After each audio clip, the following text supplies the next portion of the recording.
Come now, welcome to our production of The Elephant Man. I'm really excited about this. We've been working for like 4 to 6 months on this, and our cast and crew are incredibly talented. We're very, very eager to start. So I'm going to try to be relatively quick.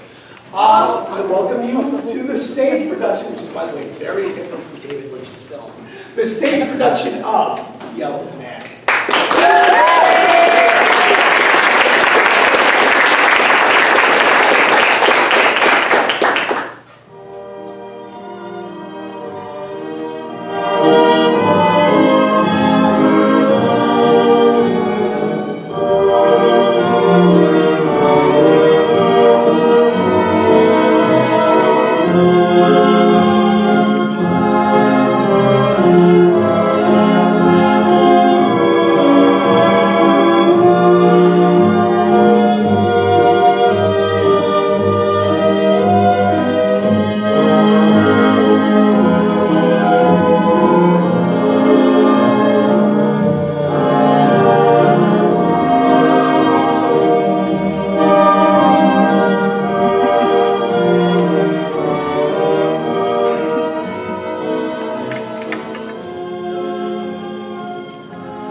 Mr. CARR-GOMM, Frederick Treves, your new lecturer in anatomy.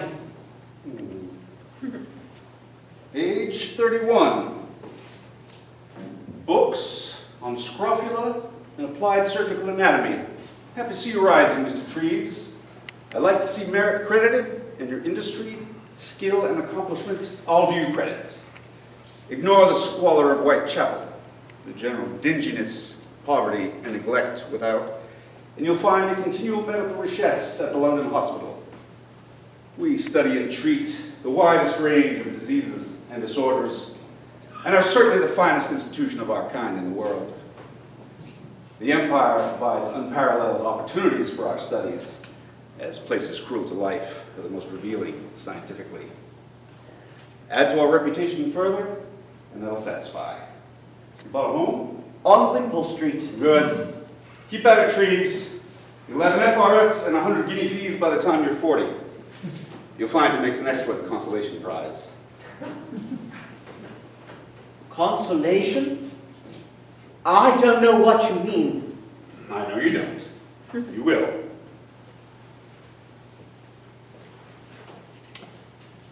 A happy child would endorse it. A scientist in an age of science. In an English age, an Englishman. A teacher and a doctor at the London. 2 books published by my 31st year. A house. A wife who loves me. And my God, 100 guinea fees before I'm 40? Consolation for what? As of the year AD 1884, I, Freddie Treves, have excessive blessings. Or so it seems to me.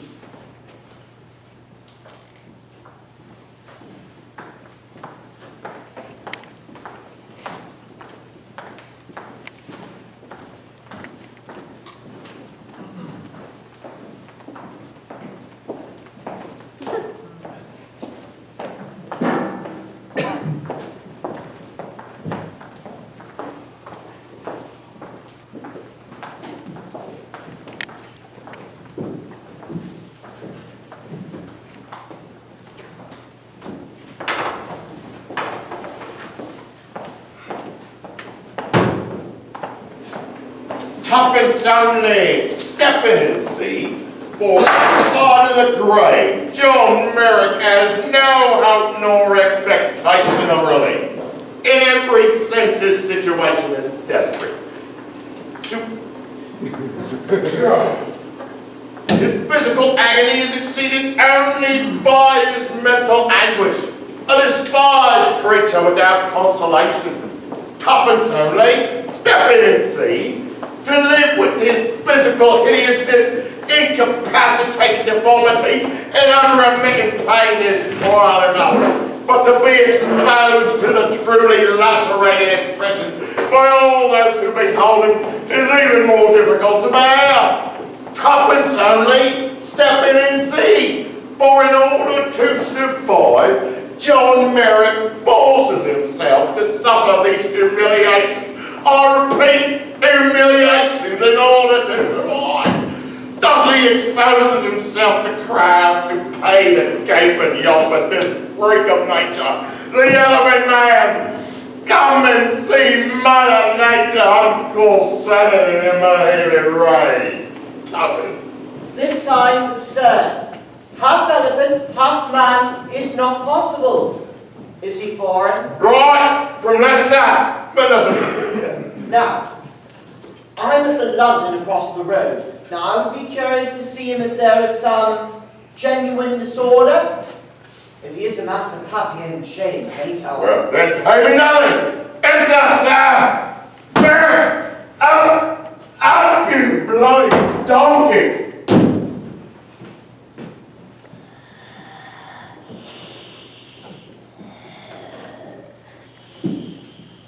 Good Lord. I must examine him further at the hospital. Here's my card. I'm Treves. I will have a cab pick him up and return him. My card will gain him admittance. My Bobby's yours for the day. I wish to examine him in the interest of science. Hey, look, I'm Ross. Making his living, see? Picked him up in Leicester workout. Mother put him there at the age of 3. You can bloody see why. He and I are in business. He's our capital, see? You go to a bank, you want money, you're going to pay interest. Science is see. It's good value now. You won't find another like him.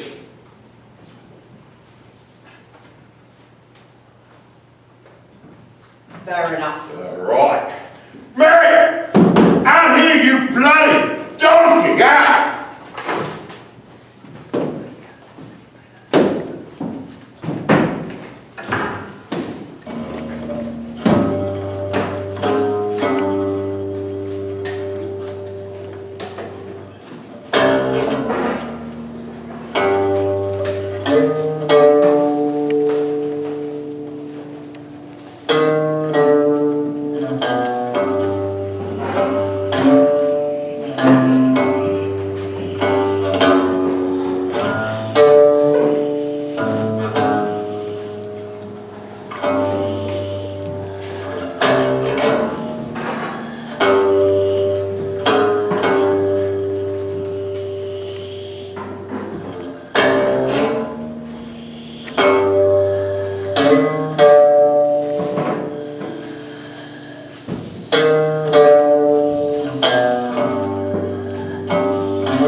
The most striking feature about him was his enormous head.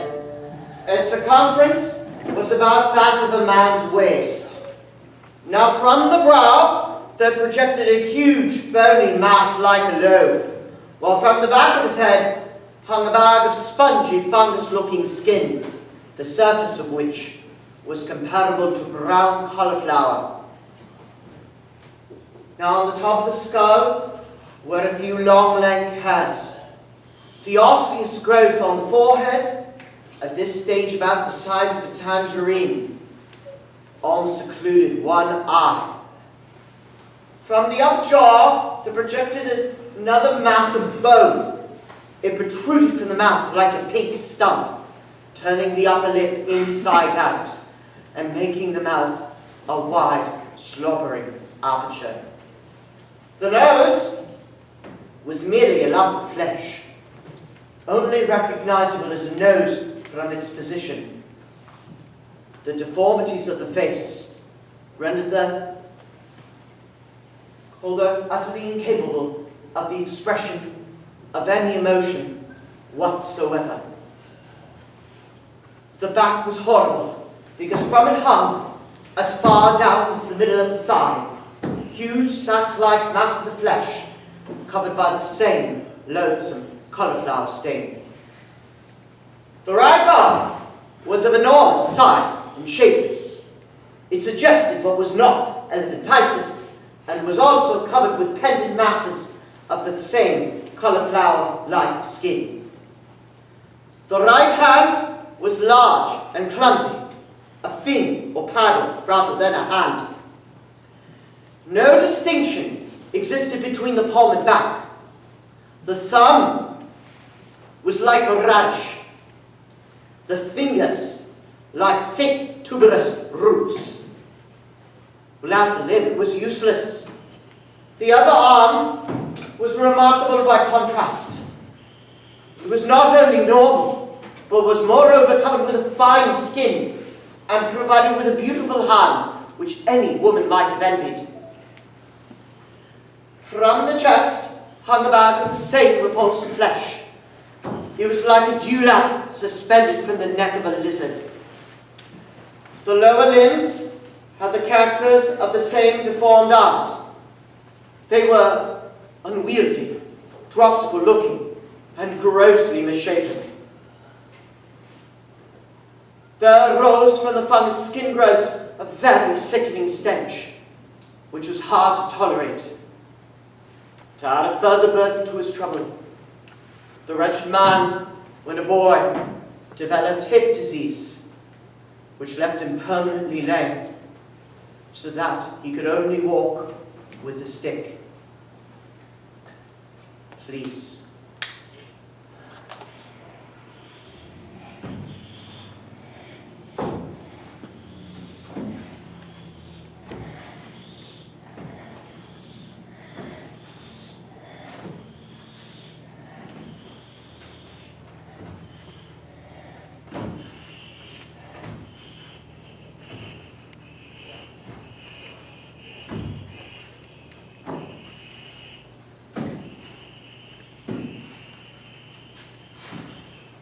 He was thus denied all means of escape from his tormentors. Mr. Treves, you have shown a profound and unknown disorder to us. You have said when he leaves here, it is for his exhibition again. I do not think it ought to be permitted. It is a disgrace. It is a pity and a disgrace. It is an indecency, in fact. It may be a danger in ways we do not know. Something ought to be done about it. I am a doctor. What would you have me do? Well, I know what to do. I know.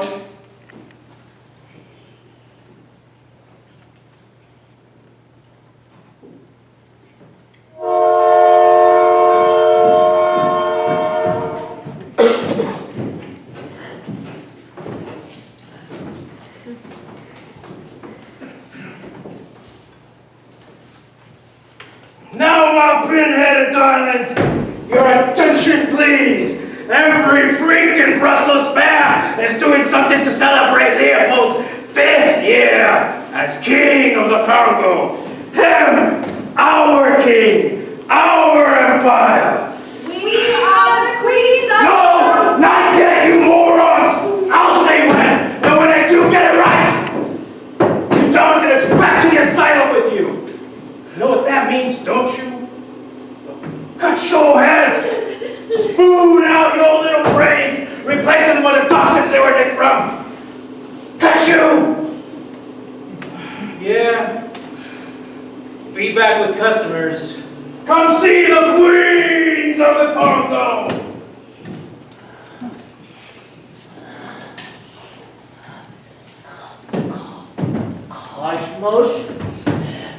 Kosmos. Oi.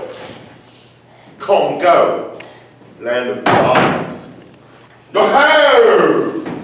Look at this lot here, lad.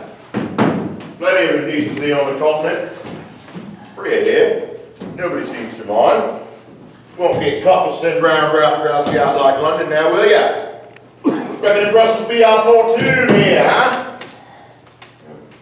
Tell you what, you have a little tete-a-tete with this lot. I'm gonna go see some coppers out back about our license.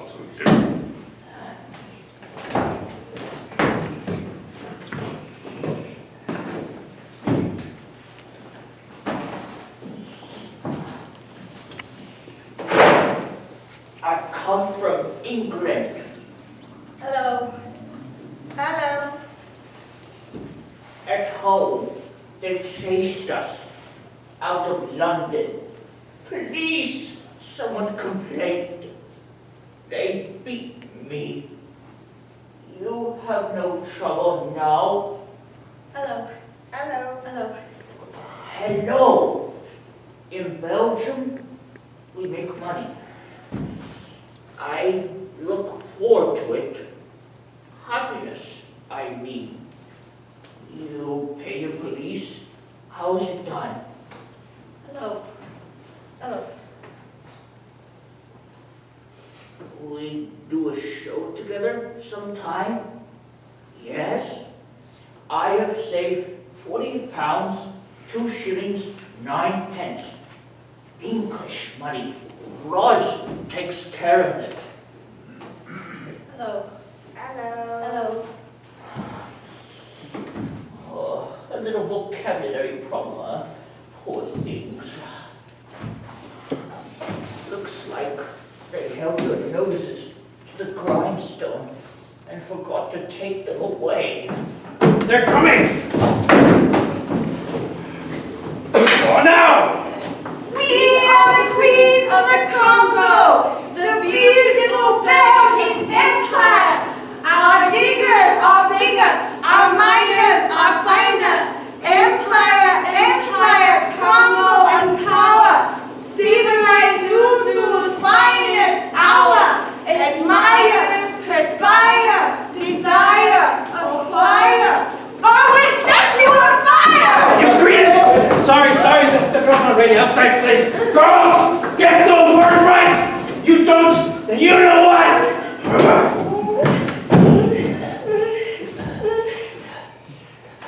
Don't cry. You say nicely.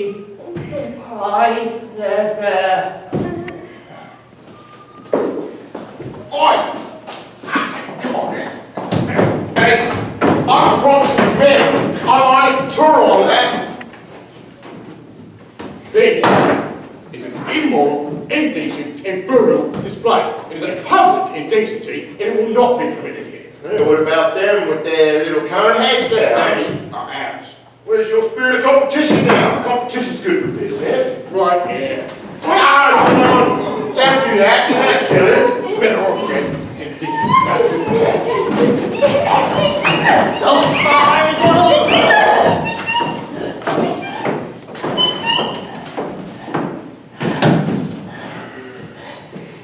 Ostend will always mean bad memories, won't it, Ross? That's it. I've decided. I'm sending you back, lad.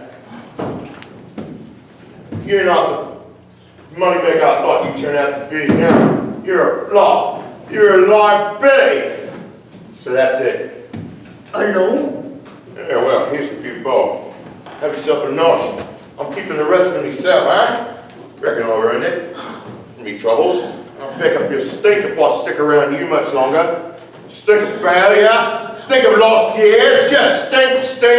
It's him then. Oh yeah, you see it gets to Liverpool Street Station safe, right? And here's a few bob for your troubles there, yeah? Robbed! What's they say? He just makes noises, like he's an imbecile. Robbed! He knows his name, Johnny. Bon voyage, Johnny. All right, now. Don't follow him, John. Come on, Johnny, let's go. It's your will. Oh, conductor, let's get this one out of sight, right? All right.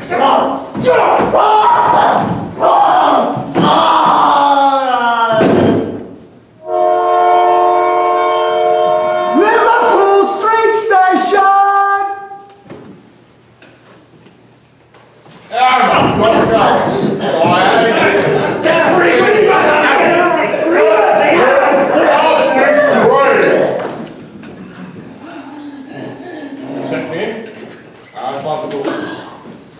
Never seen anything like it. They wanted to bleed the town apart. It's like being with Gordon, a bleeding cartoon. You got anywhere to go, man, He's an imbecile. He doesn't know. Searching. Got any money? robbed. What's that? Nothing, he just makes sounds, salad, pop, frightened sounds, that's all he makes. Don't let me come be color to you with it. Hey, Carl, set yourself. I'm just joking. Joke, Sure, joke. Stop calling you.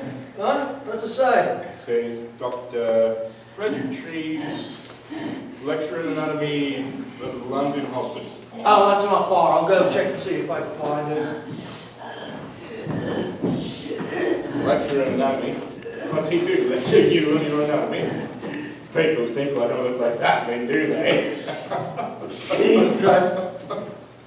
Oh, sure, glum.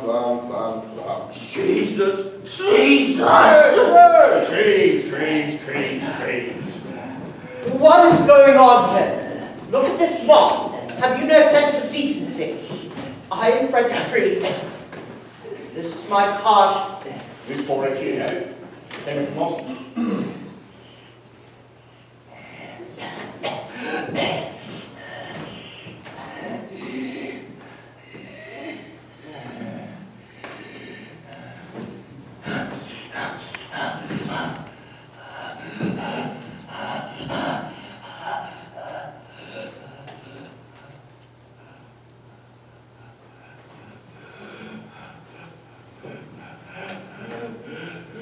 Lord Merrick,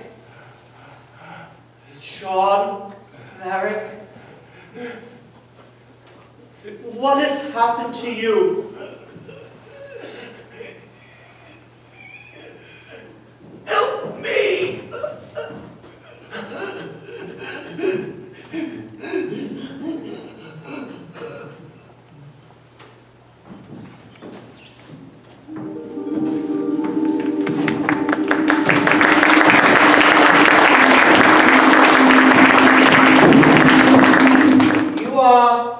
Miss Sandwich. Sandwich, yes. You have had experience in missionary hospitals in the Niger. And Salah. I may assume you've The seen. tropics.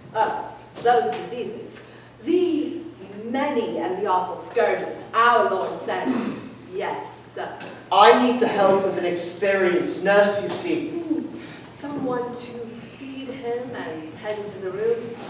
Yes, I understand. But it is somehow difficult. Well, I have been let down so far.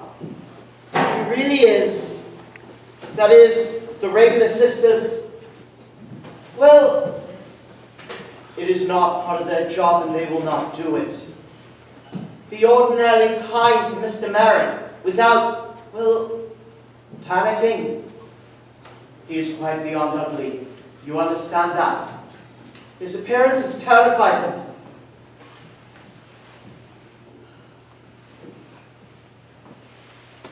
I do not believe it is ourselves who attain grace or chastise it to us, sir. Oh, Miss Sandwich, I am hoping not. Allow me to put your mind to rest.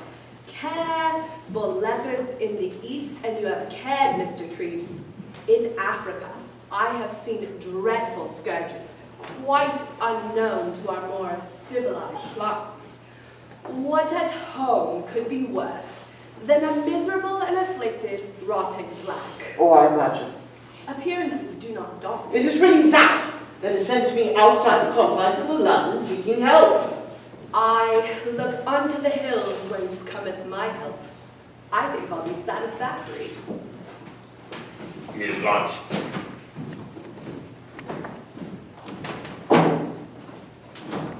Perhaps you would be so kind as to accompany me this time. I will introduce you. Allow me to carry the tray. I will this time. You are ready? I am. He is begging to be rid of his odor. Sure, this is Miss Sandwich. She is going. Oh, my good God in heaven. Oh. I am sorry. I thought. Thank you for saving the lunch this time. Excuse me. You have let me down, you know. I did everything I could to warn you, and still you let me down. You didn't say. But You didn't. You said just words. But the photographs! Just pictures. No one will do this. I am sorry. Yes. Well, this is not helping him.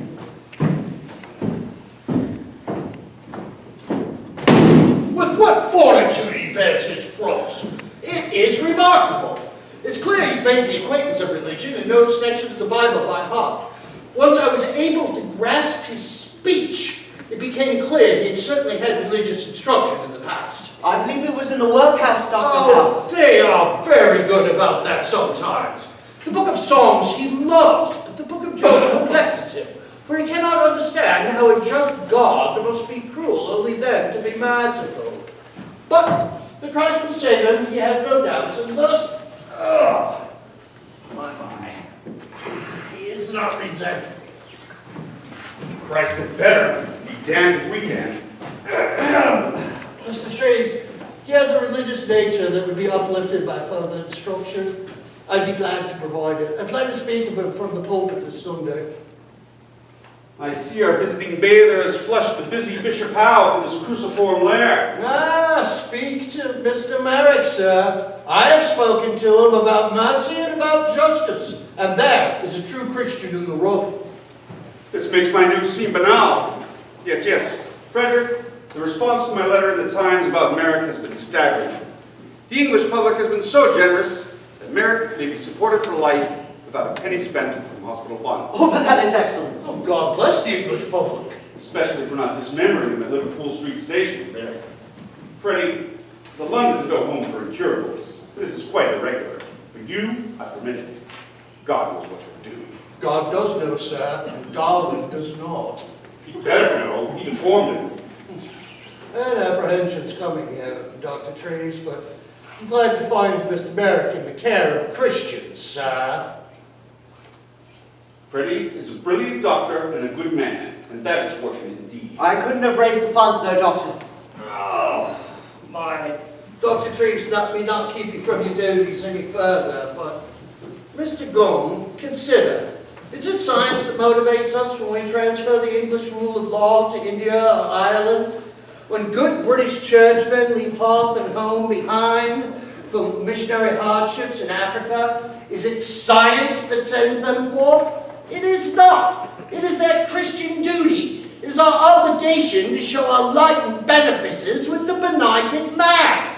That is what obligates us. That is what motivates us. Just as it motivates Treves towards Mr. Merrick to give salvation where none is. Gordon was a Christian, and he died for it at Khartoum, sir, not for science. You're telling me, not for science.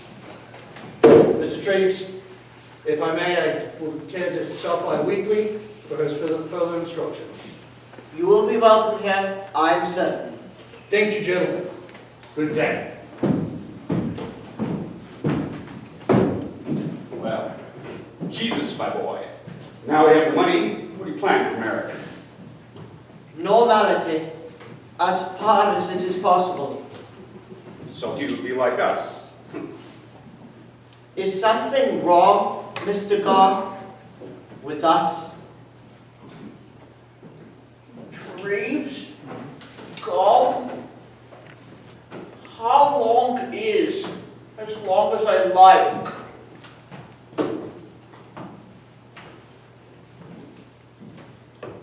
You may stay for life. The funds exist. Been reading this about homes for the blind. Wouldn't mind going to one when I have to move. But you do not have to move. And you're not blind. I preferred when no one stared at me. No one will bother you here. Certainly not. I've given instructions. What I tell you? Dear God. Hello, Mr. GOMM. You were told not to do this. I don't understand. You must not lurk about. Shall you have work? Yes, sir. Well, it is infuriating. Look, when you are told to think, you must listen. I won't have you gaping in on my patience. Kindly remember that. Isn't patient, is he, sir? Do not let me find you here again. Right. We didn't know you were here, sir. We'll be off to work now. No, no, Will. Mr. Treves was precisely saying no one would intrude when you intruded. He's been warned before. He was warned before. On what penalty, Will? Yeah, but she sacked me, sir. Will, you're sacked. You, his friend, you work here? I just started last week, sir. Well, I hope the point is taken now. Oh, Mr. Gomm, I ain't really sacked, am I, sir? Will, yes. Truly sacked. You'll never be more truly sacked. It ain't as if I interfered with his medicine. That is precisely what it is. You may go. It's not that, it's just my wife is sick and my sister's got to take care of her and the kids and everything. Think of them first next time. You just want to keep them looking out for yourself, that is. There are priorities, Frederick. The first is discipline. Smooth is the passage to the tight ship's master. Merrick, you're safe from prying now. Have we nothing to say, John? If all those who stared at me have been sacked, get me whole towns out of work. I meant, thank you, sir. Thank you, sir. We always do say please and thank you, don't we? Yes, sir. Thank you. If we want to properly be like others, Yes, sir. I want to. then it is for our own good, is it not? Yes, sir. Thank you, Mr. Gomm. Sir, you're welcome.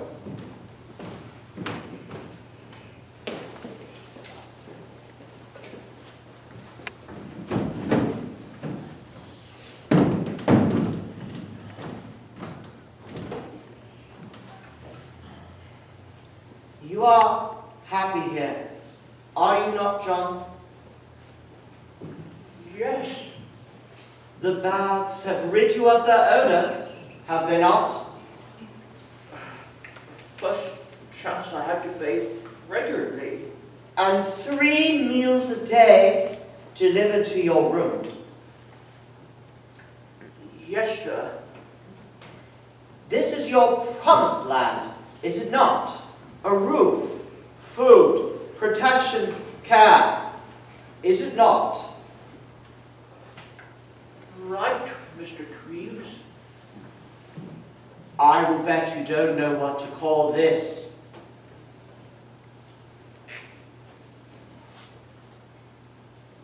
No, sir. I don't know. You call it home.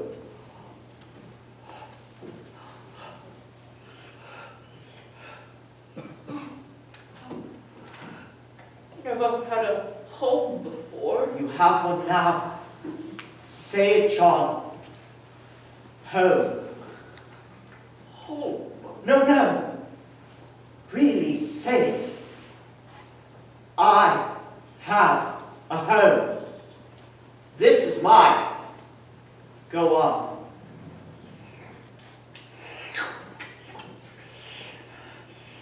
I have a home.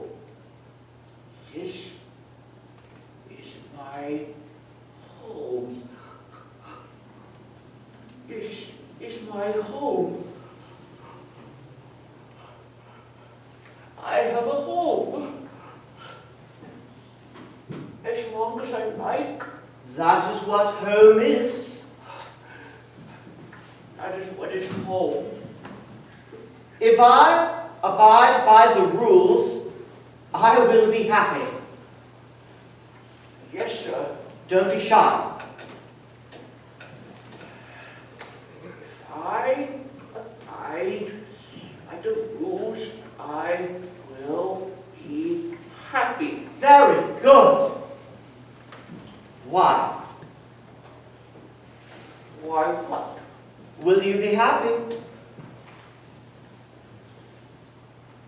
Because it is my home. No, no, no.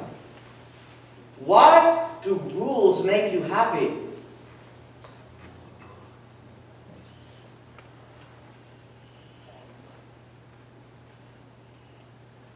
I don't know. Of course you do. No, really, I don't. Why does anything make you happy?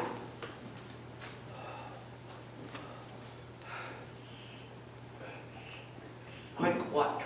Like what? No, no, no. Please don't be upset. Rules make us happy because they are for our own good. Okay. Don't be shy, John. You can say it.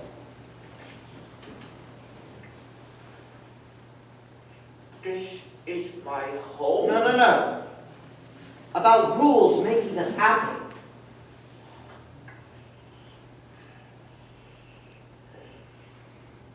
They make us happy because they are for our own good. Excellent! Now, I am submitting a follow-up paper on you to the London Pathological Society. It would help me if you could tell me what you recall about your first years, John, to fill in gaps. Well, fill in gaps.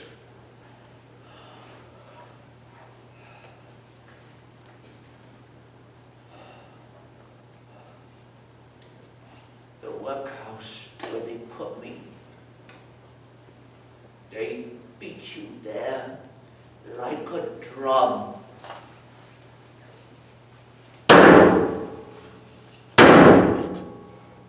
Scrape the floor white. Shine the pan.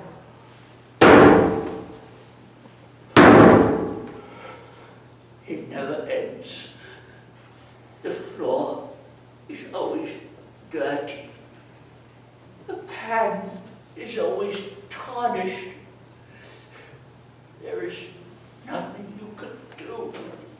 You're always attacked anyway.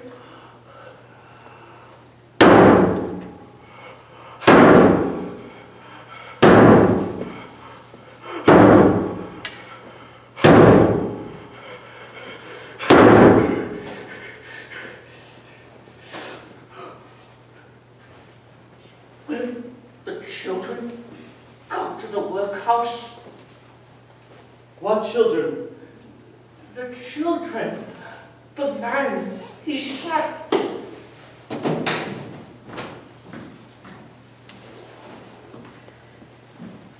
Of necessity, will find other employment. You do not want to have crowds staring at you, do you? No. Well, in your own home, you do not have to have crowds staring at you, or anyone, do you, in your home? No. Well, then Mr. GOMM was merciful. You yourself approve. Is it not so?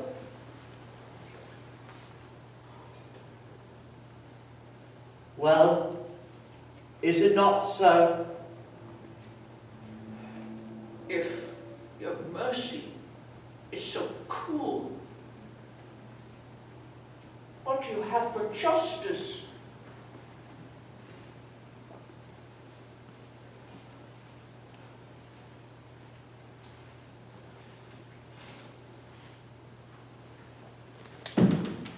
I am sorry.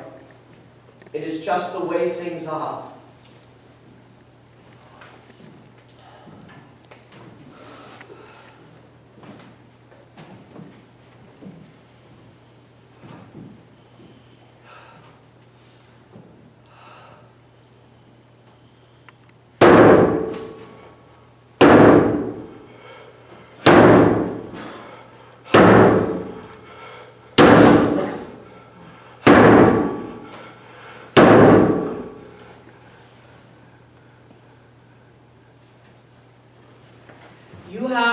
seen photographs of John Merrick, Mrs. Kendall.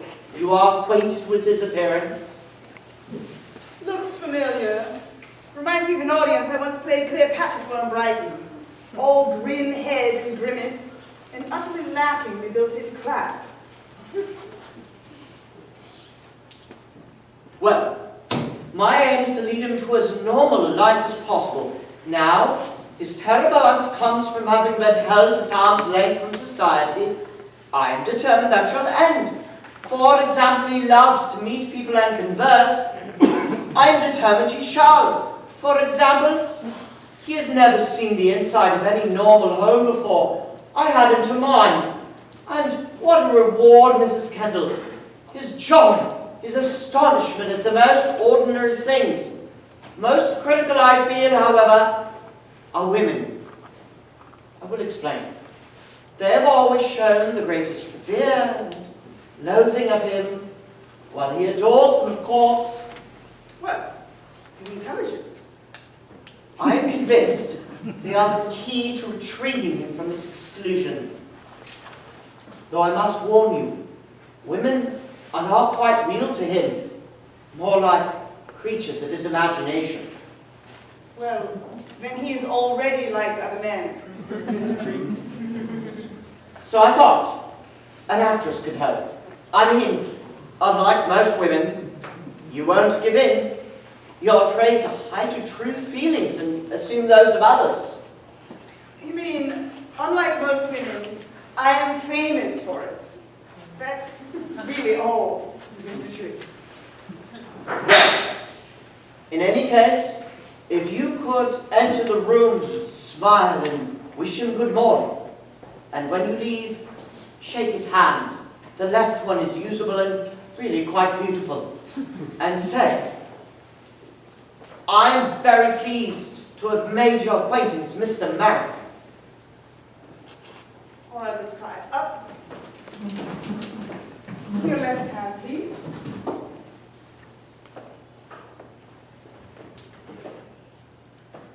I am very pleased to have made your acquaintance, Mr. Merrick.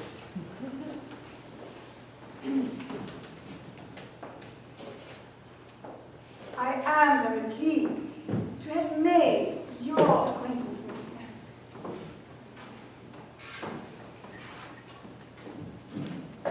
I am very pleased to have made your acquaintance, Mr. Merrick. I am very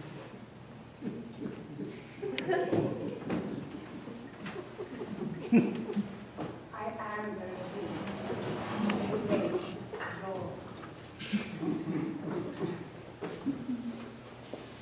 Yes, I think that'll do. That'll do. By God, they're all splendid. Merrick will be so pleased. It will become the day he becomes a man like other men. On that subject, Mr. Treves. Frederick, please. Frederick. May I commit an indiscretion? Yes. I couldn't help but noticing in photographs of the unafflicted parts, how should I say it? Oh, I see. I quite understand. No. It is quite normal. Not as much. Medically speaking, you see, the papillomatous extrusions which correspond quite regularly to the osseous deformities, that is, excuse me, there is a link between the bone disorder and the skin growth, but for the life of me, I do not know what it is or why it is, but in any case, this part, it would therefore be unlikely to be afflicted because, well, that is,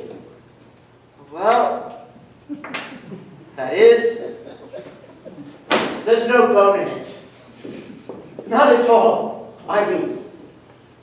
Well,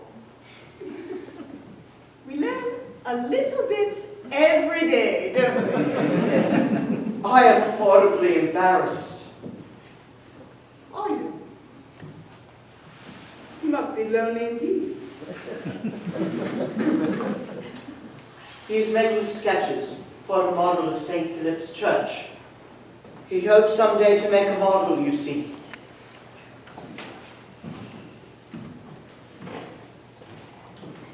John, my boy, this is Mrs. Kendall.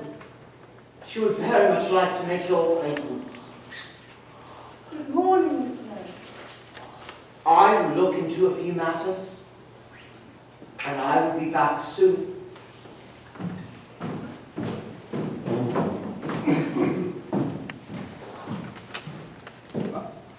I planned so many things to say.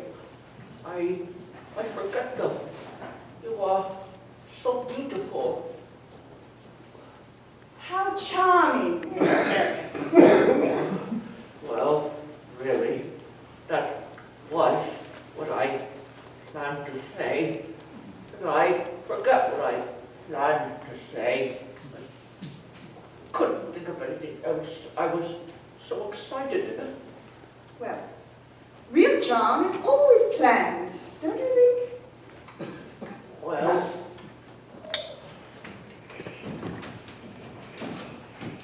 Watch yourself.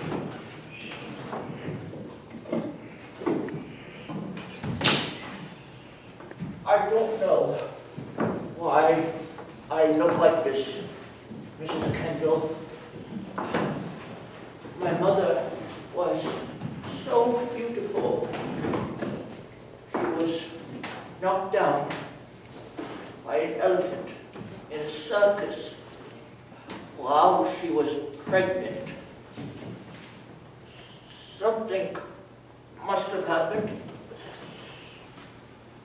May well have.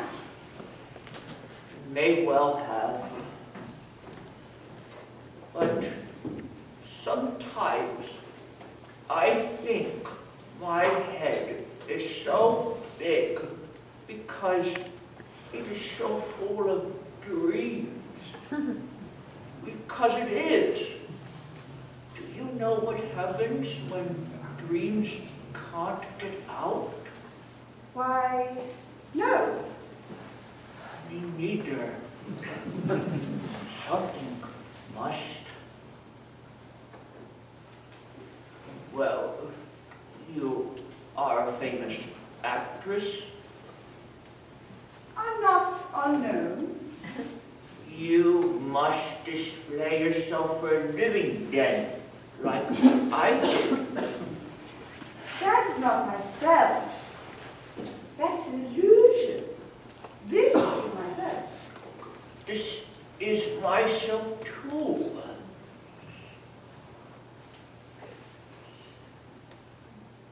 Frederick tells me you like to read.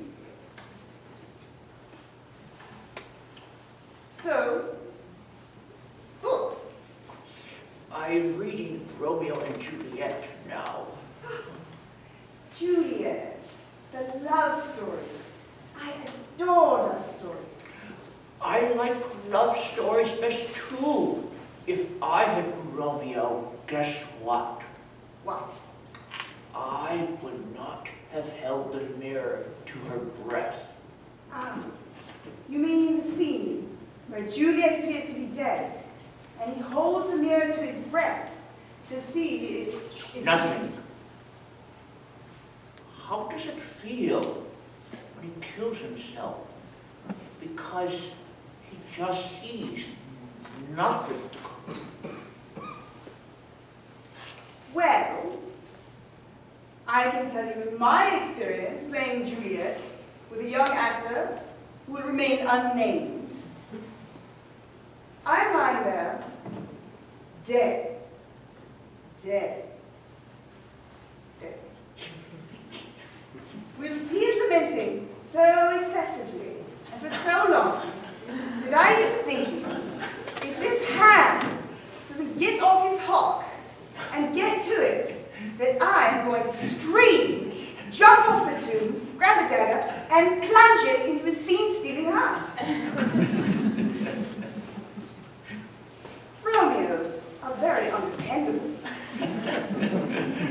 because he does not care for Juliet. Not care. Oh, does he take her pulse? Does he get a doctor? Does he make sure? No. He kills himself. The illusion fools him because he does not care for her. He only cares about himself. If I'd been Romeo, we would have got away. But then there would be no play. If he did not love her, why should there be a play? Looking into a mirror and seeing nothing, that is not love. It was all an illusion. When the illusion ended, he had to kill himself.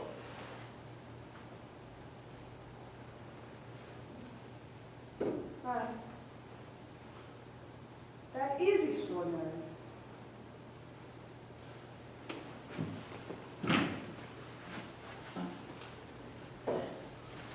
Before I spoke with people, I didn't think such things because there was no one to bother to think them for. Now, things just come out of my mouth, which are true. You are famous, John. We are in the papers. Look, they've written up my report on you to the London Pathological Society. Look, it is a kind of apotheosis for you. Mr. Treves, I feel that Mr. Merrick would benefit from even more company than you can provide. In fact, by him being acquainted with all the best of society, and they with him. I shall make it my task, if you permit. As you know, I'm a friend to almost everyone, and I pretty well do as I please. And I think what pleases me is this task. By God, Mrs. Kendall, you are splendid. Mr. Merrick, I must be going. I should like to return if I may. And so that we do not delay at all in teaching you all about society, I would like to invite my friend, the good lady Dorothy Neville, to come along. I'm sure she'll be delighted to meet you. Shall I tell her yes? Good. Well, until then, I'm sure your model will delight us all. Mr. Merrick, it has been a great pleasure to make your acquaintance. John, your hand. She wishes to shake your hand.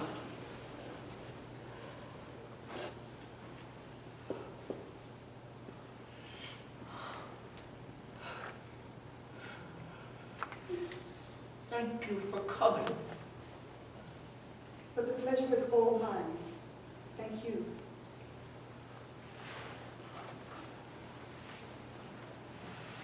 What a wonderful success. Do you know he's never shook a woman's hand before?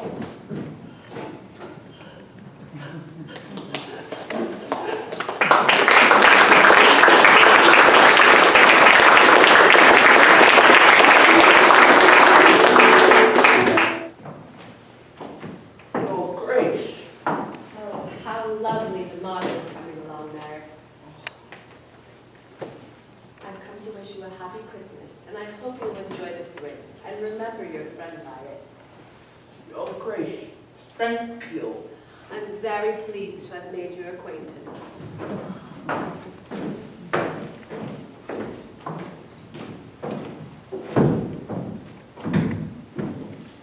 Here's a silted walking stick, Merrick. Make you a regular Piccadilly exquisite. Keep up the good work. Self-help is the best help. Example to us all. Thank you, Lord John. Very pleased to have made your acquaintance.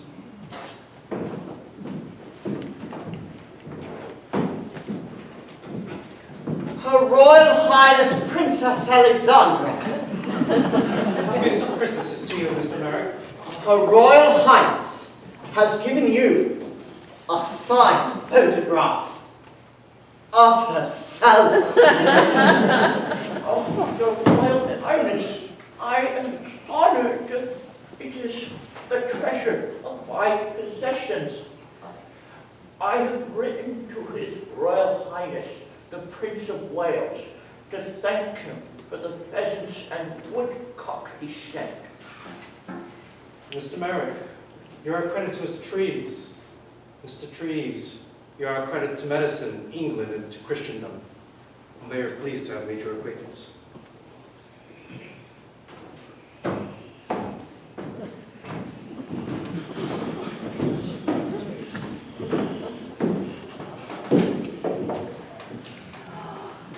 John!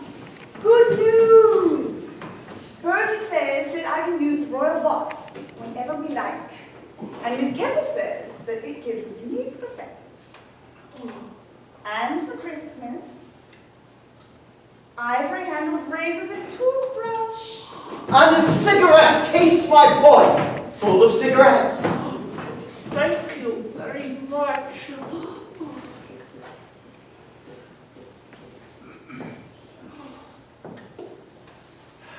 Look, the model of St. Philip's. It is a remarkable, I know.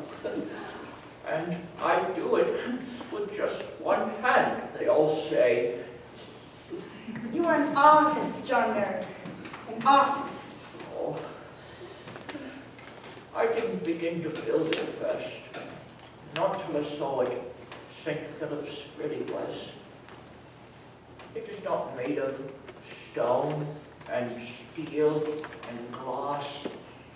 It is an imitation of grace, flying up and up from the mud. And so I make my imitation of an imitation. But even in that is heaven to me, Mrs. Kendall. That art's got a good line, John. Plato believed this was all a world of illusions. An artist made illusions of heaven. You mean we're all just copies of originals? That's it.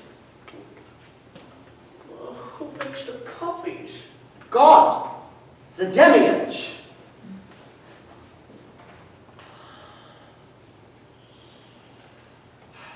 He should have used both hands.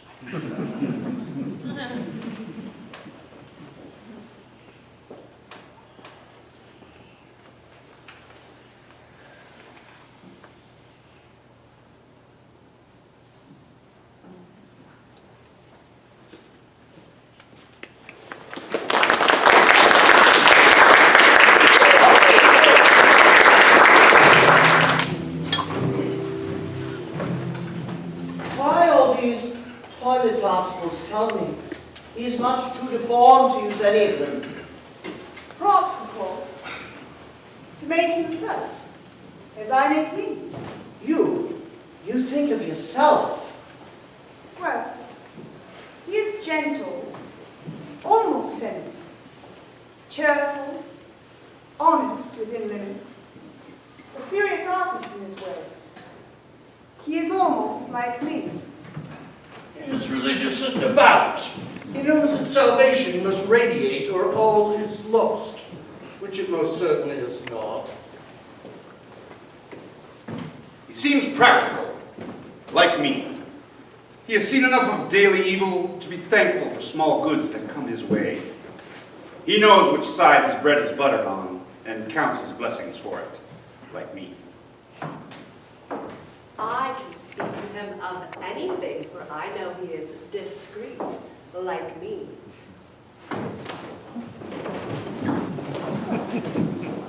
How odd.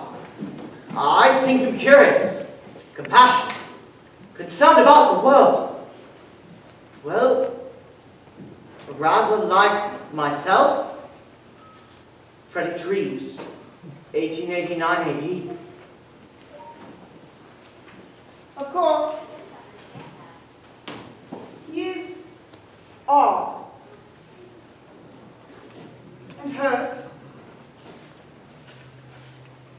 capitalists to show the struggling. And so am I.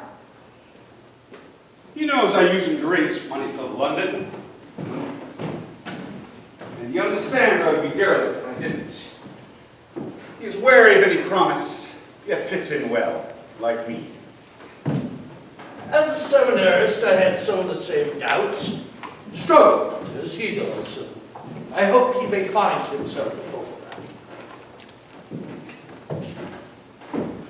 When my husband, His Royal Highness Prince Edward of Wales, asked Dr. Treves to be his personal surgeon, he said, "Dear Frederick, if you can put up with that elephant look, then you can surely put up with me."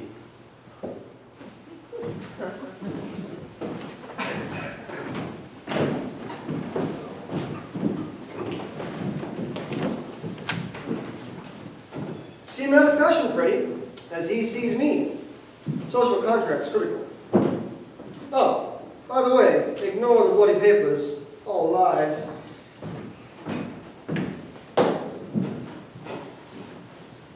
Merrick, visibly worse than 86-87. That, as he rises higher in the consolations of society, he gets visibly more grotesque, is proof definitive he is like me. Like his condition, which I make no sense of. I make no sense of mine.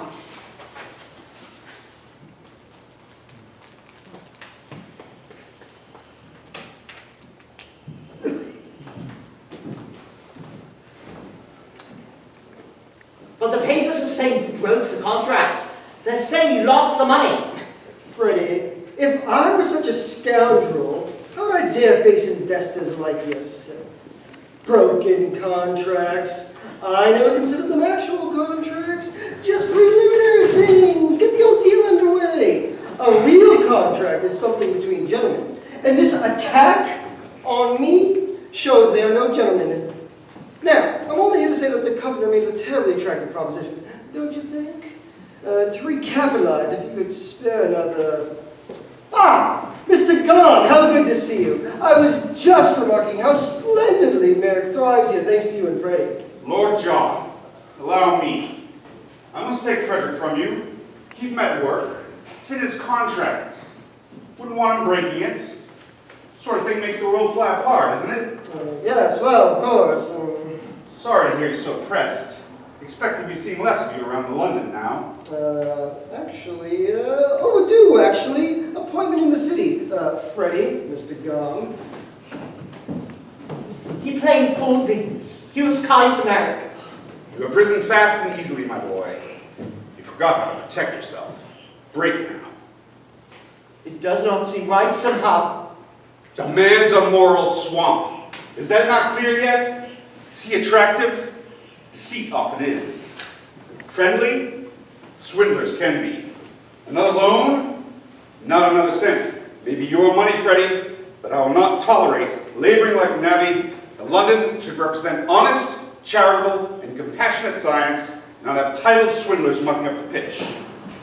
He has succeeded in destroying himself so radically, you ought not doubt for an instant it was his real aim all along. He broke the contracts, gambled the money away, lied, and like an infant in his mess, gurgles and wants to do it again. Never mind details. Don't want to know. Break and be glad. Don't hesitate. Today, one-man moral swamp. Don't get sucked in. Have you seen the papers? Yes, yes, a great pity. Freddie, today. Freddie. He has used us. I shall be all right. Come.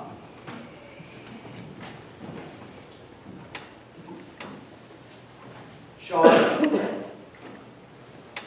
I will not be able to stay this visit. I must, well, unravel a few things. Nurse Island and Snowcap.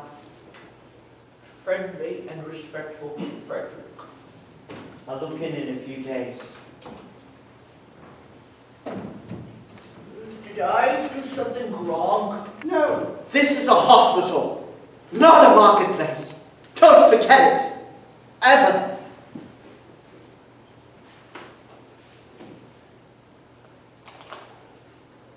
Sorry. Not you. Me.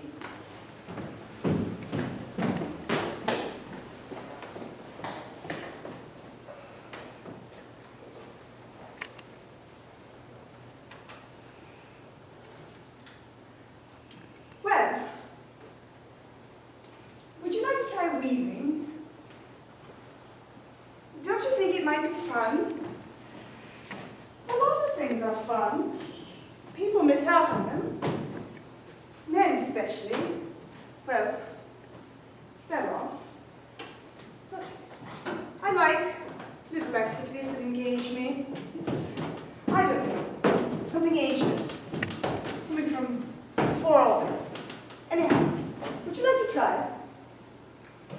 Frederick said I may stay here for life. And so you shall. If he is in trouble, Frederick is your protector, John. if he is in trouble, Who is this? Oh, if it isn't your mother. She is pretty, isn't she? will Frederick keep his word with me, his contract, Miss Kendall, if he is in trouble? His contract. And will you? Will I?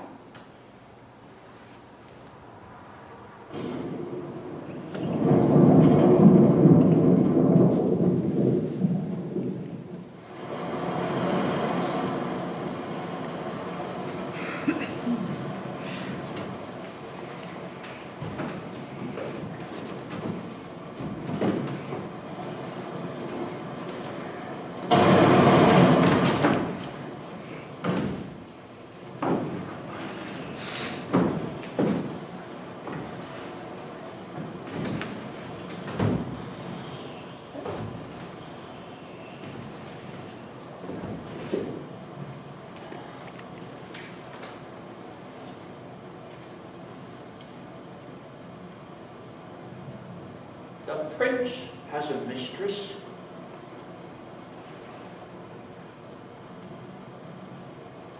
The Irishman had one.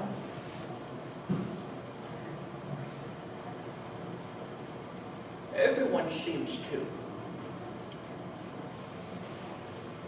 Or a wife.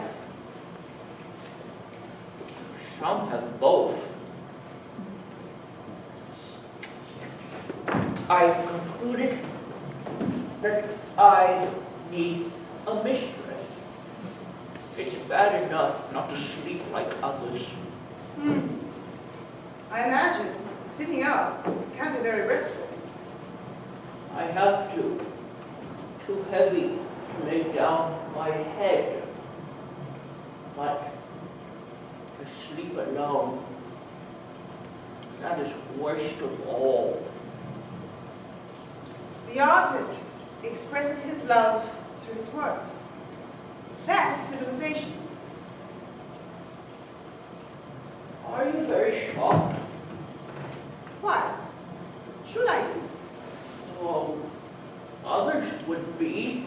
Well, I'm not others. I suppose it's hopeless. Nothing is hopeless, John. But it's very unlikely.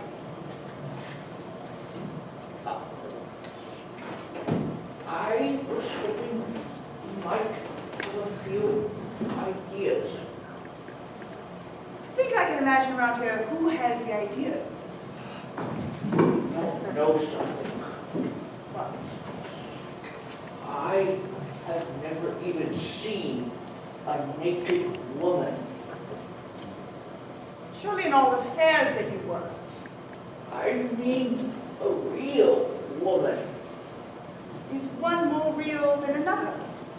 I mean like the ones in the theater. the opera. Surely you can't mean those are more real. In the audience, a woman, not worn out early, not deformed by awful life, a lady, someone well kept, respectful of herself. You don't know what fairgrounds are like, Mrs. Kendall. Lady. Someone like Princess Alexandria. Not so old. Well, Dorothy.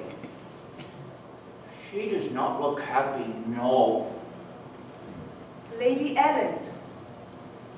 Too thin. Well, then who? Certain women. They have a kind of brightness to them. They seem to stop at a perfect point. My boy. She doesn't exist. It's probably why I never saw her. What would your friend, the Bishop Howe, have to say about all this, I wonder? He says I should clear these things out of my mind. Is that the best you can come up with? Oh, I cleared them out of my mind. They reappear. Snap! Well, how about Dr. Frederick? He'd be appalled if I told him. Well, I'm flattered. Seems that far too little trust has marred my life thus far. But that's another story.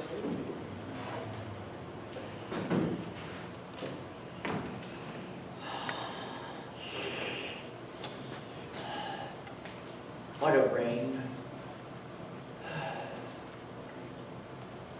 You want to spend this afternoon reading? Yes. John, some women are lucky enough to look well. That's all. It's a rather arbitrary gift. It doesn't really have any good use. Although it does have uses, I won't deny that, but it doesn't signify much of anything. To me, it does. Well, you are mistaken.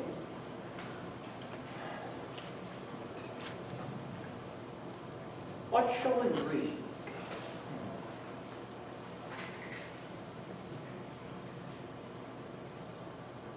Of course, trust is important. I didn't mean it that way. I trust you. Thank you very much. I have a book of Henry Thomas's here. He is a friend of Frederick's. Shall we read that? Turn around.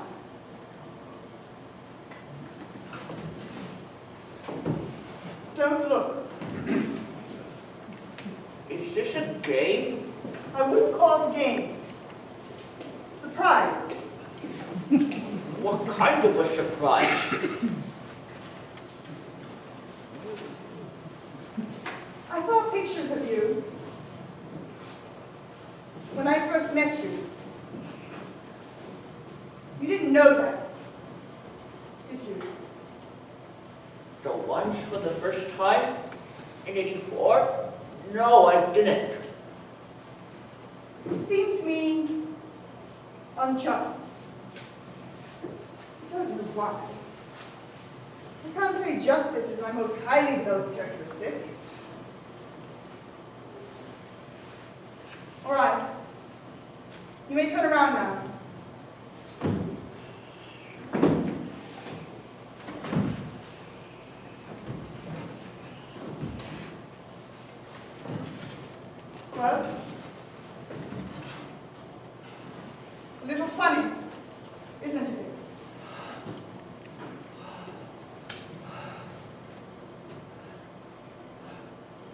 It is the most beautiful sight I've seen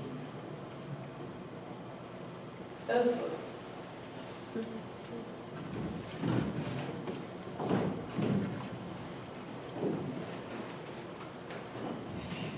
If you tell anyone, shall not see you again.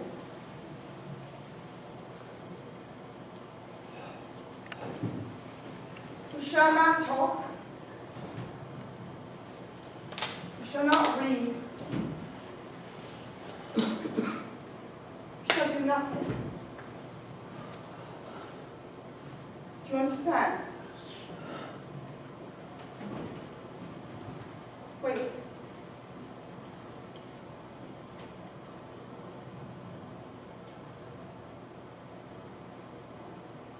No.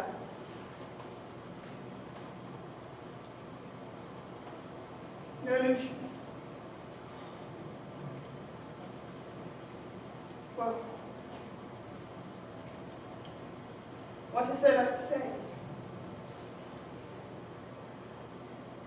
I'm very pleased to make your acquaintance.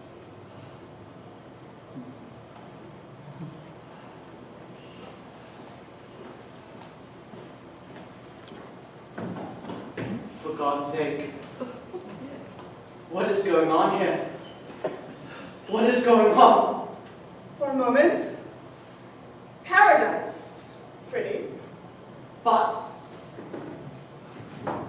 have you no sense of decency? Woman, dress yourself quickly!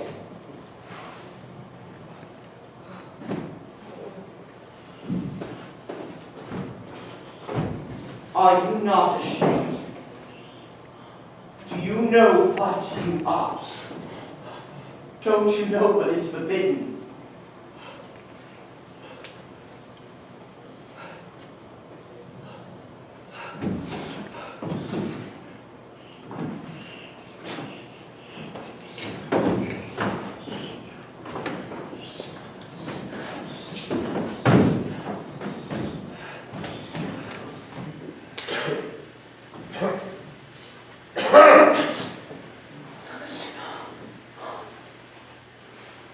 I've come, John, to ask you what you... I have found a good home now, Ross. I forgave you long ago. I was hoping we could work out a deal. Something new, maybe. No.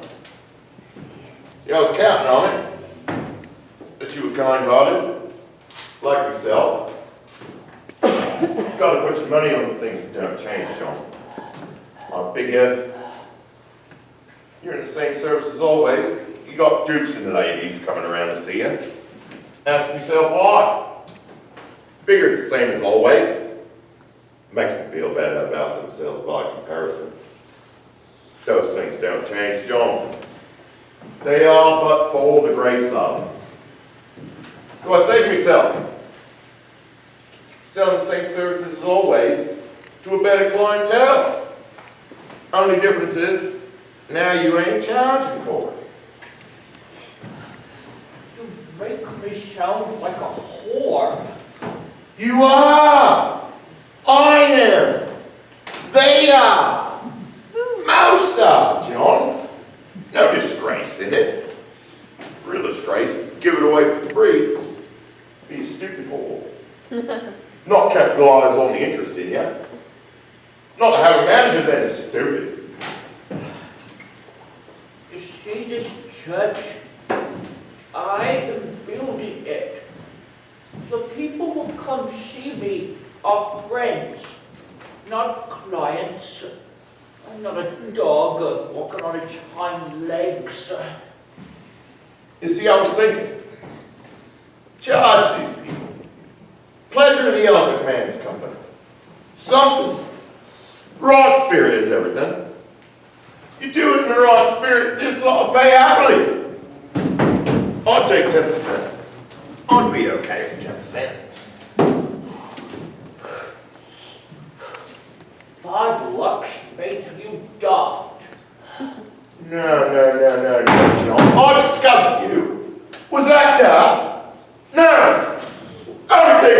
being at the coal mine without a shovel, without proper connections, like Treves has. What's that?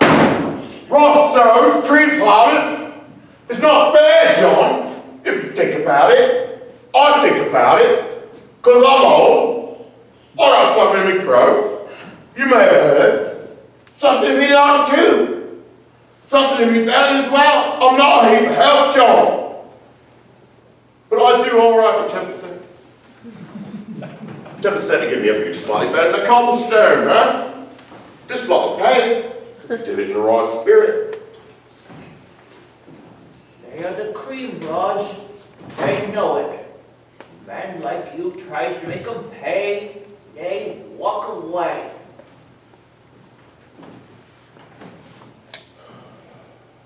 Talking about doing it in the right spirit, son.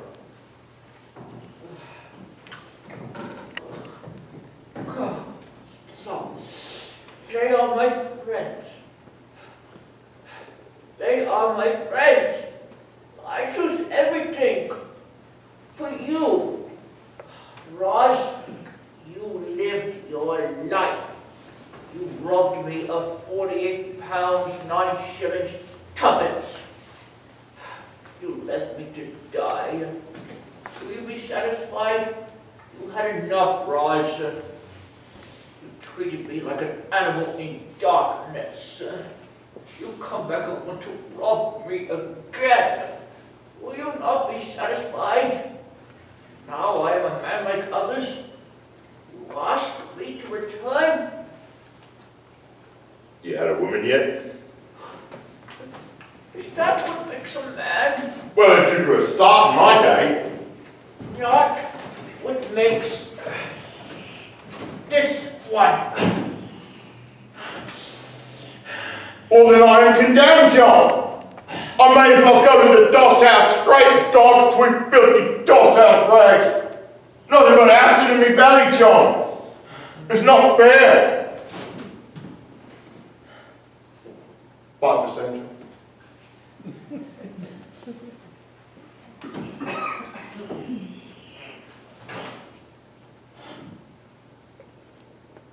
I'm sorry, Raj. It's just the way things are. Well, then I am truly lost.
Frederick, do you believe in heaven?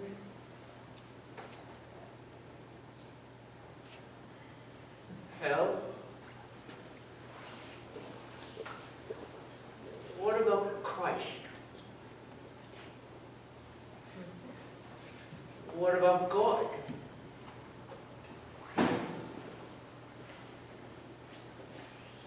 Well, I believe in heaven. The Bible promises in heaven the crooked shall be made straight. So did the rack, my boy. So do we all. You do not believe? I will settle for reliable general anesthetic at this point. Actually, though, I had a patient once, a woman, operated on her for a woman's thing, used ether to anesthetize, tricky stuff. Didn't come out of it. Pulse stopped, no vital signs, absolutely moribund. Just a big white dead mackerel. Now 5 minutes later, she fretted back into existence, like a lost explorer with a great scoop of the undiscovered. She saw heaven? Well, I quote her. It was neither heavenly nor hellish, rather like perambulating in a London fog. People drifted by, but no one spoke. London, mind you, hell's probably the provinces. He was shocked. It wasn't more exotic, but allowed as how had she stayed and gotten used to the familiar, so to speak. It did have hints of becoming a kind of bliss. She fled.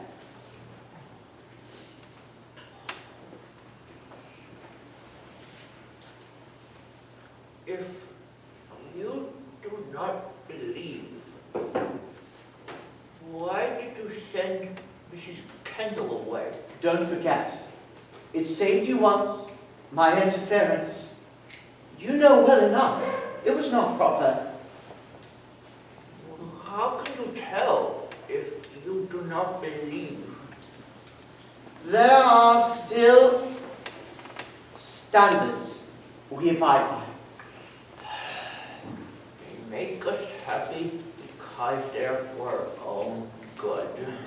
Well, not always. Oh. Look, if you are angry, just say so. Whose standards are they? I'm not in the mood for this chipping away at the edges, John. That they do not make us happy because they are not always for our own good? Everyone's. Well, mine. Everyone's. That woman's? That Juliet? Juliet? Who died and came back? Oh, yes, I see. Yes, her standards too. So what? Did you see her naked? While I was operating, of course. Oh, what? is it okay to see them naked if you cut them up afterwards? Oh, good Lord. I'm the surgeon. This is science. She died. Mrs. KENDAL didn't. Well, she came back too. And Mrs. KENDAL didn't, if you mean that. I'm trying to read about anesthetics. There's simply no comparison. No. Science is a different thing. This woman came to me to be. It is not, well, love, you know?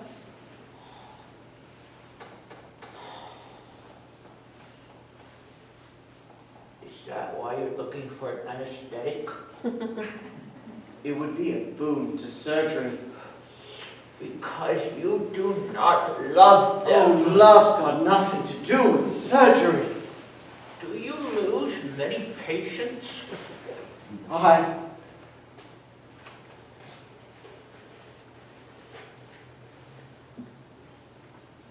Son.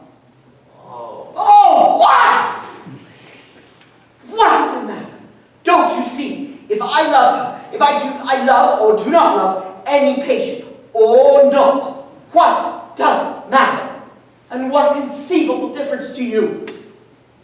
Because it is your standards that we abide by. Oh, for God's sake. Look, if you are angry, just say so. I won't turn you out. Just say it. I am angry. I am angry. I am angry. I believe in heaven. And it is not okay if they undress as you cut them up, as you put it. Makes me sound like Jack the Ripper. No. You don't worry about your anesthetic. Are you having me on? You are merciful. I must self-improve. Is it not so?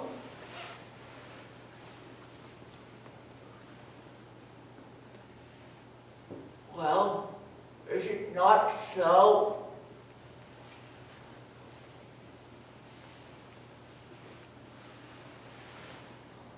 Well,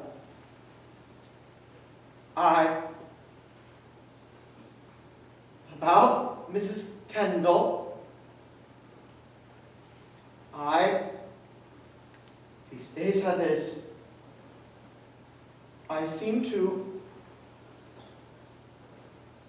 lose my head,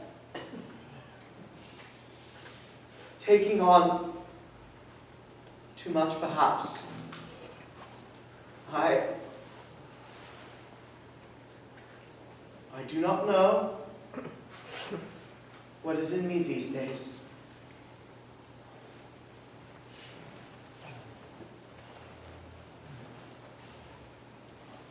Will she come back, Mrs. KENDAL?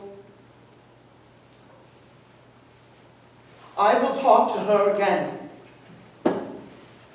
What? Will she?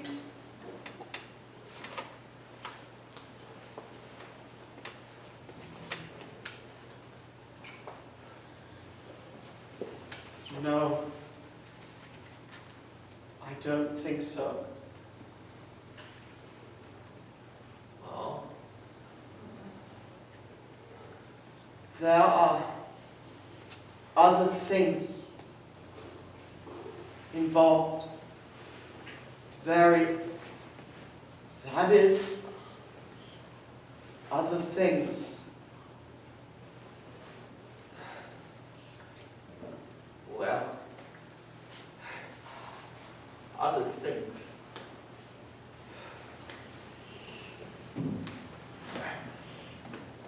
I need to walk now. Think other things.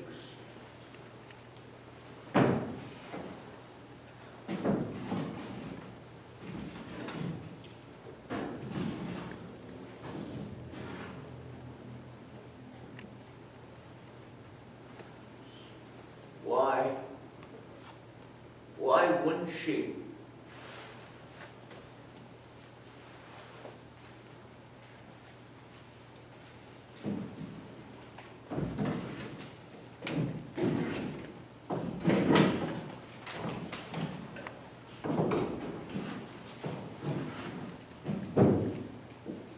Because I don't want to hear when you die.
See Mother Nature uncorseted and in malignant rage.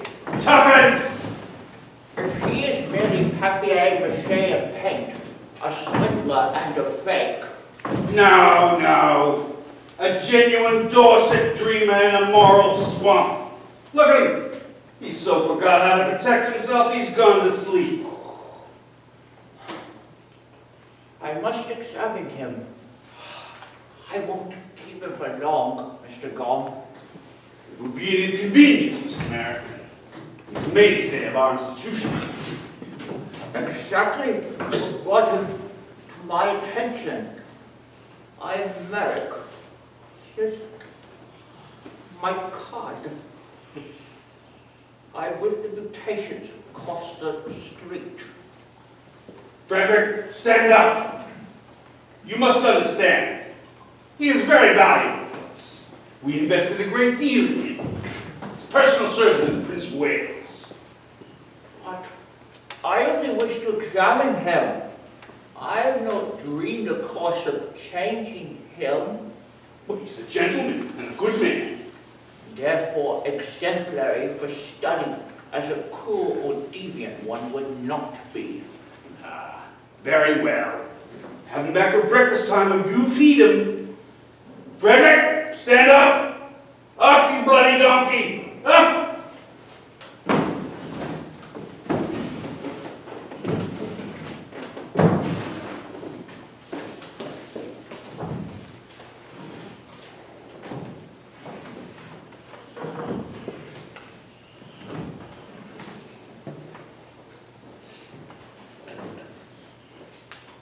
The most striking feature about him, note, is the terrifyingly normal head.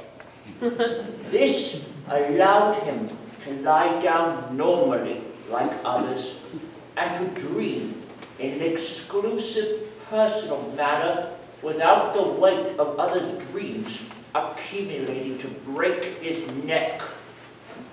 From the brow projected a noble vision of benevolent enlightenment, what we believe to be a kind of self-mesmerized state. The mouth, deformed with satisfaction at being at the hub of the best of existent worlds, was rendered therefore utterly incapable of self-critical speech, thus of the ability to change.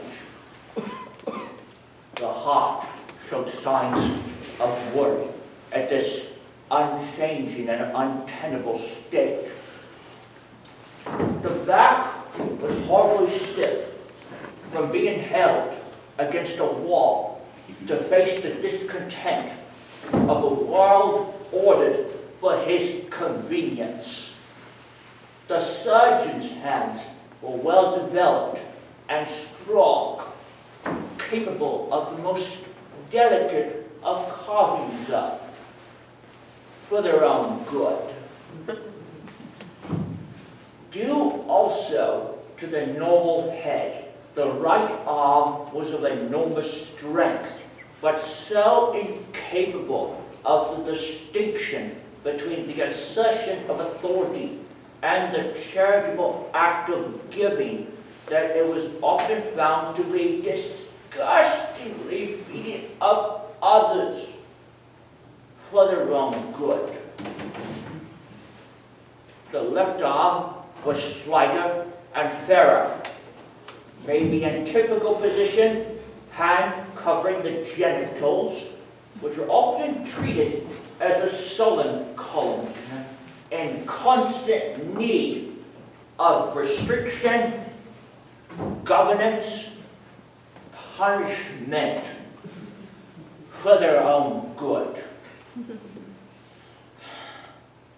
To add a further burden to his trouble, the wretched man, while a boy, developed a disabling spiritual duality,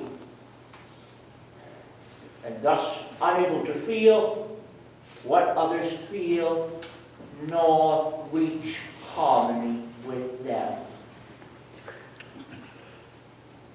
Please,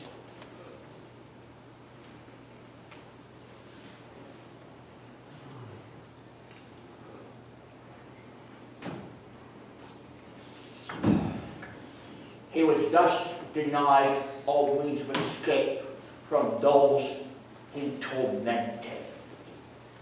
Mr. Merrick, you have shown us a profound and unknown disorder. You have said when he leaves here, it is for his prior life again. It is a disgrace. It is a pity and a disgrace. It may be a danger in ways that we do not yet know about. Something ought to be done about it. We hope in 20 years we would understand enough to put an end to this affliction.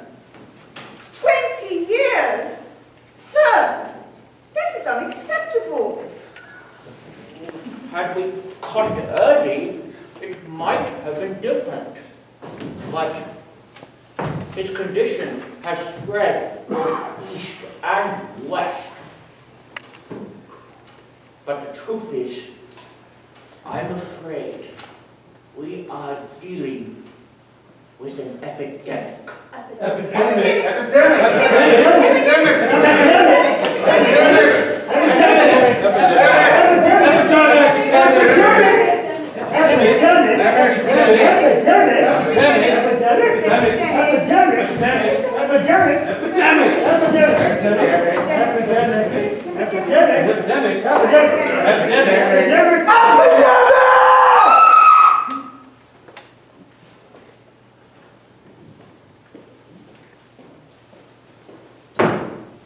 Still beavering away for Christ?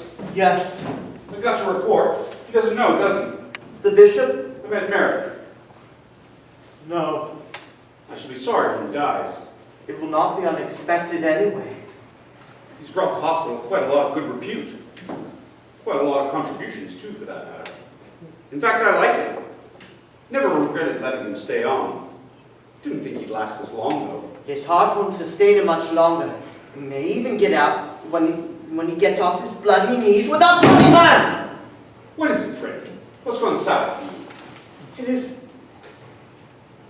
just...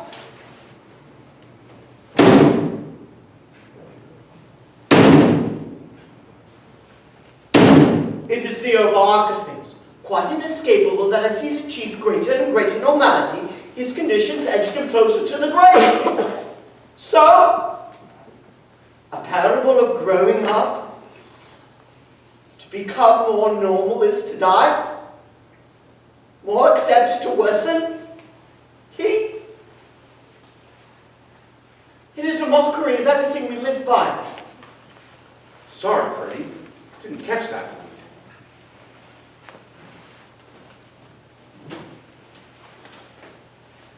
Nothing has gone sour. I do not know.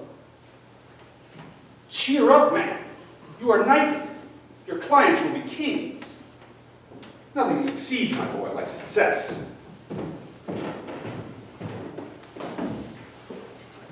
I find my sessions with him utterly moving. He struggles so. I suggested he might wish to be confirmed, and he leapt at it like a man in the desert towards an oasis. He is very excited to do what others do, and he thinks it is what others do. Do you, sir, cast doubt upon his faith? No, sir, I do not. Yet he makes us think he is deeply like ourselves, and yet we're not like each other. I am convinced that we have polished him like a mirror and shout hallelujah when he reflects us to the inch. I have grown sorry for it. I don't make out what you're saying, sir. Is something troubling you, Mr. Treves? Courses. How about courses? Here is a pamphlet I've written due mostly to grotesque ailments I've seen caused by corsets. Fashion overrules me, of course. My patients do not unstrap themselves with corsets. Some are not. You know, I have so little time in the week. I spend Sundays in the poor wards to keep up with work. work being 20-year-old women who look at abuse 50 with worn-outedness. Young men with appalling industrial conditions. I turn out as soon as possible to return to their labors. Happily, most of my patients are not poor. They are middle class. They overeat and drink so grossly. They destroy nature in and of themselves, all around them, and in and of themselves so fervently, they will not last. Higher up, sir, above this middle class, I confront the same deformities, bulged out by unlimited resources, and the ruthlessness of privilege into the most scandalous dissipation, yoked to the grossest ignorance and restraint. I counsel against it where I can. I am ignored, of course. Then what, sir, could be troubling me? I am an extremely successful Englishman in a successful and respected England, which informs me daily by the way it lives that it wants to die. I am in despair, in fact. Science, reason, practice, deduction, having led me to these conclusions, can no longer serve as mere consolation. I apparently see things others don't.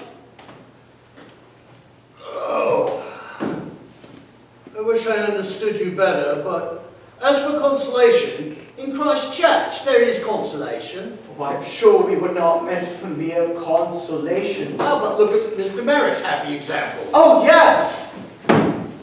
You'd like my garden, too!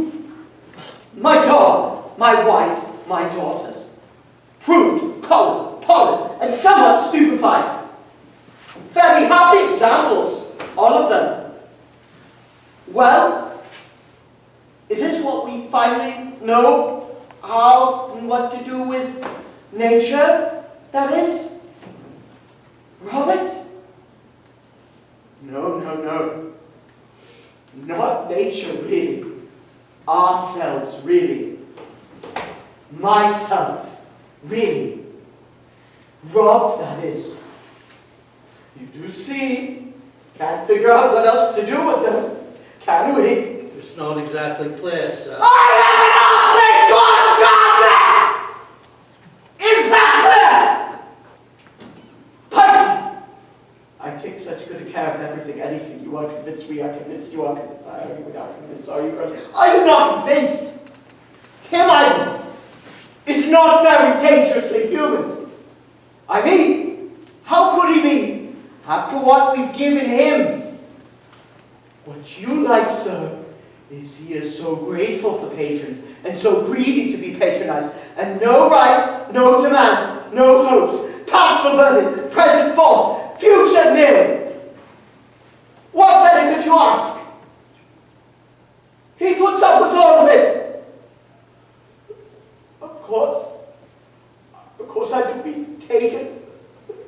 When I say given, as in what we have given him. But you know that, I bet. Because I Do you speak of charity, sir? I cannot make out what you're saying.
it is done.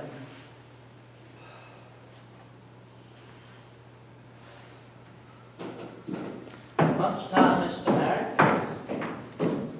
How's the time? Maybe you'd like to go for a walk after lunch?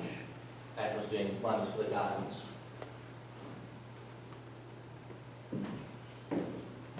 No, my mate Will. His sister died yesterday. Only 28 she was, imagine that. Well, his wife was sick and his sister was nursing her. It was a real bloom, that girl. Anyways, well, wife gets better and sister just ups and dies. It's also, what's that word? It means chancy.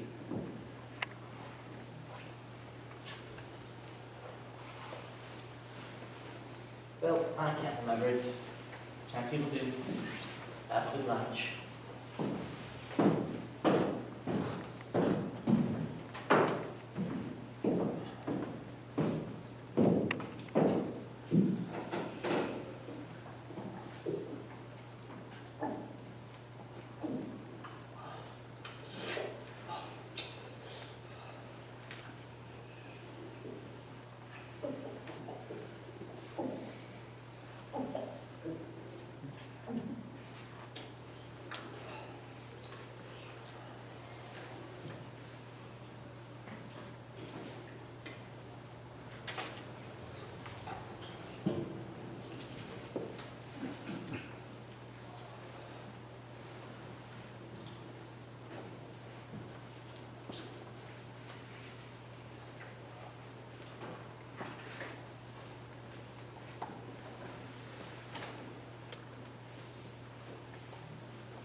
We are the queens of the cosmos, beautiful darkness empire. Darkness, darkness, light's true flower. Here's eternity's finest hour. Sleep like others you wish to admire. Be like your mother, be like your sire.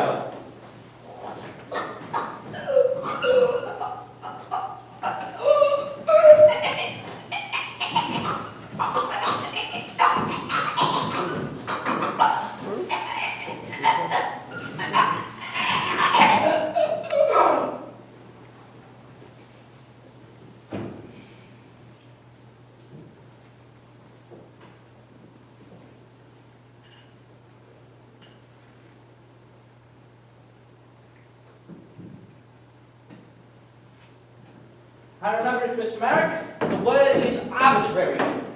Arbitrary. It's all so. Oh. Hey.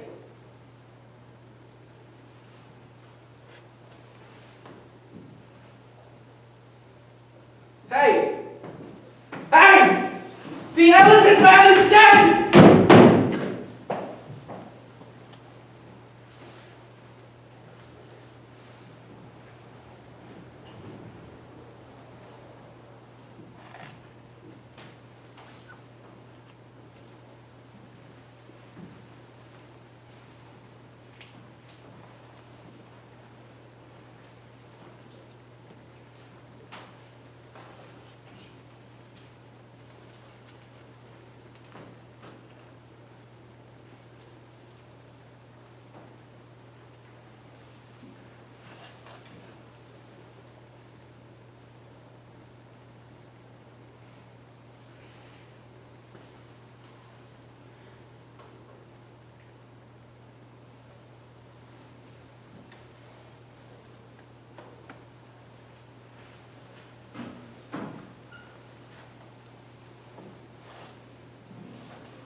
To the editor of the Times. Sir, in November 1886, you were kind enough to insert in the Times a letter from me drawing attention to the case of Joseph Merrick. John Merrick. Well, known as the Elephant Man. It was one of singular and exceptional misfortune, etc., etc. Debarred from earning his livelihood in any other way than being exhibited to the gaze of the curious. This having been rightly interfered with by the police, etc., etc. With great difficulty, he succeeded somehow or other in getting to the door of the London hospital, where through the kindness of one of our surgeons, he was sheltered for a time. And then, while deterred by common humanity from evicting him again into the open street, I wrote to you, and from that moment, all difficulty vanished. The sympathy of many was aroused, and although no other fitting refuge was offered, a sufficient sum was placed at my disposal, apart from the funds of the hospital, to maintain him for what did not promise to be a prolonged life, as... I forgot. The coroner said it was death by asphyxiation. Well, I go on to say how he spent his time here, that all attempted to alleviate his misery, that he was visited by the highest in the land, etc., etc. That in general he joined our lives as best he could, and, quote, in spite of all this indulgence, he was quiet and unassuming, grateful for what was done for him, and conformed readily to the restrictions which were necessary. Will that do so far, do you think? Should think it would. Wouldn't add anything else, would you? Well, he was highly intelligent. He had an acute sensibility, and worse for him, a romantic imagination. No, No. Never mind. I'm not quite certain of any of it. I have given these details thinking that those who sent money to use for his support would like to know how the charity was used. Last Friday afternoon, though apparently in his usual health, he quietly passed away in his sleep. I have left in my hands a small balance of the money for his support, and this I now propose, after paying certain gratuities, to hand over to the general funds of the hospital. This course, I believe, will be consonant with the wishes of the contributors. It was the courtesy of the Times, in inserting my letter in 1886, that procured for this afflicted man a comfortable protection during the last years of a previously wretched existence. And I desire to take this opportunity of thankfully acknowledging it. I am, sir, your obedient servant, F.C. CARR-GOMM, House Committee Room, London Hospital, 15 April, 1890.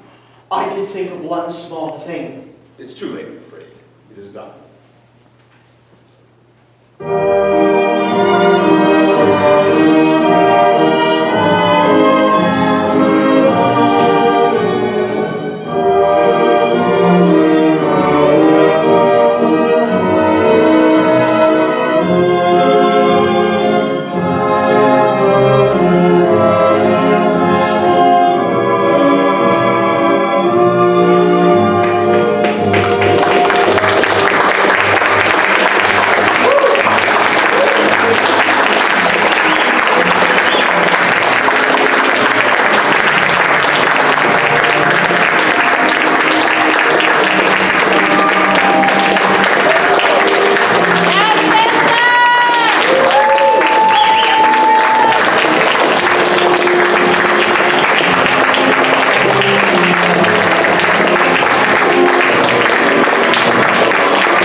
Thank you all so much.